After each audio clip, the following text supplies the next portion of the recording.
Hello दोस्तों, नमस्ते, प्रणाम। मैं आशा सरगम। हेलो दोस्तों, नमस्कार, प्रणाम, आदाब, सत श्री अकाल। मैं पुष्पा जी सरगम। आशा करती हूँ आप लोग सब कुशल होंगे और आप लोग सामने एक सुहाग गीत लेकर आए हैं। आप लोग सुनिए और कमेंट बॉक्स में जरूर बताइए कैसा लग रहा है और चैनल को सब्सक्राइब भी करिए। आई गईला डाला मौनी, आई गईला सिरा मौनी, अरे अम्मा आई गईला बेटी का सोहागत, बेटी ले चौके बैठा, अरे अम्मा आई गईला बेटी का सोहागत, बेटी ले चौके बैठा।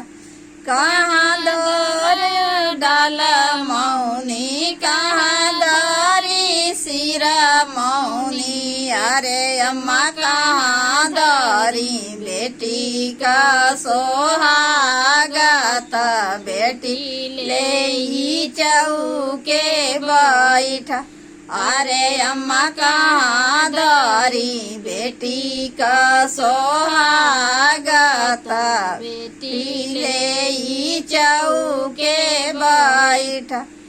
मड़वाधारी डाला मौनी, कोबरधारी सिरा मौनी, अरे अम्मा खोइछादारी बेटी का सोहागत, बेटी ले चौके बैठा, अरे अम्मा अचरधारी बेटी का सोहागत, बेटी ले चौके बैठा। आई गईला डाला मौनी, आई गईला सिरा मौनी, अरे चाची आई गईला बेटी का सोहागत, बेटी ले चौके बैठा।